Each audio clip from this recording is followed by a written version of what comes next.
Si no se ha sufrido un trastorno de ansiedad, no es fácil comprender la intensidad que pueden llegar a alcanzar la angustia y el miedo. La preocupación acaba acaparando todo el tiempo. No es una preocupación sobre ciertos hechos aterradores que puedan ocurrir, sino sobre todo. Así que se pasan el día preocupados por una gran variedad de cosas y no duermen. Son personas irritables, están muy tensos permanentemente y su cerebro nunca descansa. Y de forma parecida, la ansiedad social no es solo un problema de timidez, impide a la gente vivir su vida. No van a entrevistas, no progresan en su carrera, no les gusta hacer amistades porque no les gusta sobreactuar, ni pedir a nadie que salga con ellos, ni les gusta comer en público, no les gusta firmar tarjetas de crédito con alguien mirándoles. Afecta a todas las parcelas de su vida. Es una enfermedad horrible. Grant Cooper, de 41 años de edad, estuvo aislado durante muchos años debido a su fobia social. Hace 18 meses se sometió a un tratamiento intensivo que le está permitiendo recuperar cierto control sobre su vida. Pero aún recuerda su último ataque de pánico en un partido internacional de cricket al que fue con unos amigos. Estaba sentado en la tribuna y tenía suficiente espacio a mi alrededor. No había demasiada gente, así que estaba bien. Pero cuando llegaron los demás, nuestros asientos estaban en medio de una fila y estábamos rodeados de gente. Y en ese momento empecé a pensar, vaya, va a ser difícil levantarme y avanzar con tanta gente, pero voy a levantarme para ir a comprar unas cervezas. No sé si podré atravesar las abarrotadas gradas sin tambalearme y derramar la cerveza. Y fue entonces cuando empecé a sentirme muy tenso y angustiado. Empecé a tener síntomas muy fuertes en las piernas. Las tenía muy tensas. Y en las 2 horas que duró el partido estuve más concentrado en las sensaciones de mi cuerpo que en el partido de cricket. Durante años, Grant había intentado sobrellevar su ansiedad solo. Incluso cuando se dio cuenta de que tenía un problema, fue reacio a hablar de sus síntomas. A menudo son enfermedades que se padecen en silencio. El trastorno de ansiedad generalizada se suele padecer durante 20 o 25 años antes de ser tratado. Esas personas viven con un exceso de preocupación. Y en algunos casos la fobia social se suele sufrir 10 o 15 años antes de que se trate. Ahora tengo 41 años. Y sí, ahora soy consciente de ello. He empezado a ser consciente de que tengo problemas desde los 13 años. Grant recuerda perfectamente el comentario del compañero de clase que le hizo sentirse angustiado por primera vez. Hizo un comentario sobre la forma en que yo andaba, sobre cómo caminaba entonces. Y sí, no sé qué estaba haciendo en ese momento, no lo sé. A veces siento que ando normal y otras veces creo que me observan, y cuando me siento observado es cuando me pongo tenso y angustiado y se me agarrotan los músculos. A pesar de tener una infancia feliz, Grant fue un niño tímido y retraído.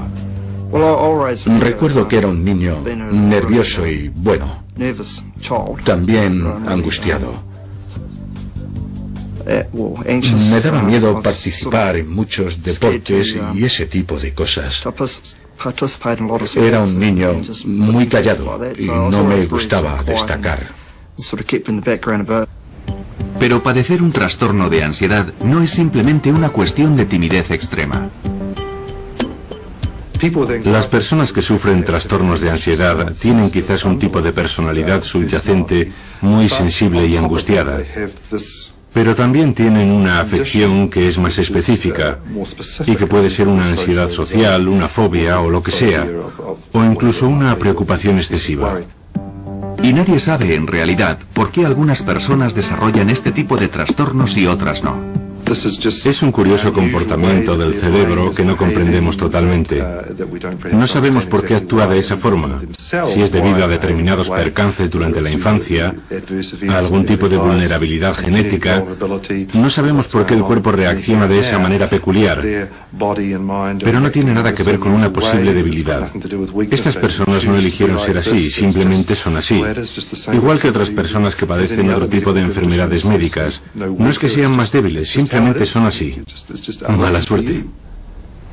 Los trastornos de ansiedad afectan al 20% de la población y si se tiene la mala suerte de ser socialmente fóbico, estar con otras personas se puede convertir en un verdadero calvario. Recuerdo que una vez saliendo de casa, escuché unas voces en mi cabeza que me decían: no quiero ir, no quiero ir. Y era como si gritaran dentro de mi cabeza. Cheryl Freeman, una mujer felizmente casada y con 2 hijos que ahora estudia psicología, cree que su fobia social surgió de un trastorno de ansiedad generalizada que había comenzado 10 años antes. Llegó un momento en que me daba miedo hacer muchas cosas, sobre todo cosas relacionadas con la comida.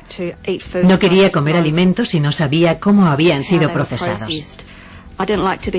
No quería ser la primera en comer algo. Me daba miedo que algo estuviera envenenado. Y también ir al baño. Recuerdo que en una acampada tenía miedo de que alguien hubiera podido envenenar el papel higiénico. Algo bastante irracional. Por esa época, Cheryl tuvo uno de sus extraños ataques de pánico. Había comido unos frutos secos y empecé a sentir que me hinchaba.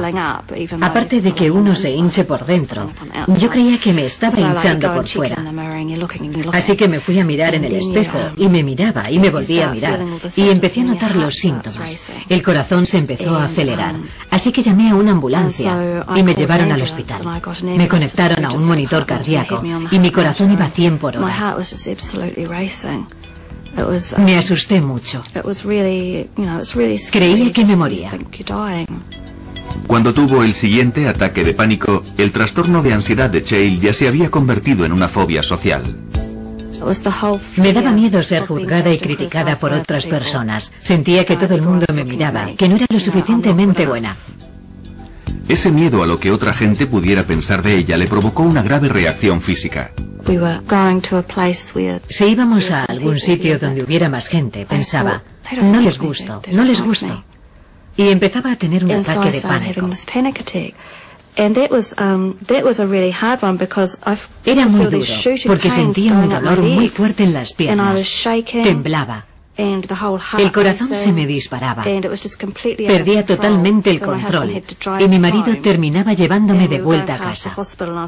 Y si pasábamos por el hospital, yo le decía, creo que deberíamos parar para que me examinen. Y él me decía, no, es solo eso, estás bien. Y después llegaba a casa, me tumbaba en la cama y tenía mucho miedo de que eso me terminara matando. Los trastornos de ansiedad pueden provocar ataques de pánico o no. Sin embargo, cuando la persona se ve en la situación que teme, sufrirá uno. Un fóbico a los ratones, al enfrentarse a un ratón, tendrá un ataque. Un fóbico social, si se ve obligado a actuar o hablar en público, sufrirá un ataque de pánico. O una persona que padezca agorafobia tendrá un ataque de pánico en un lugar concurrido donde no podrá escapar. A pesar de las similitudes, los diferentes trastornos pueden diferenciarse claramente cuando se pregunta a los fóbicos a qué tienen miedo exactamente. Y la diferencia es que alguien con una fobia social odiará ser el centro de atención, odiará estar bajo la mirada de otra gente y tendrá mucho miedo a hacer algo que le humille o que le deje en ridículo. Y eso es muy diferente a lo que siente alguien con un trastorno de ansiedad, cuyo miedo es sufrir un infarto, desmayarse, la sensación de fatalidad inminente.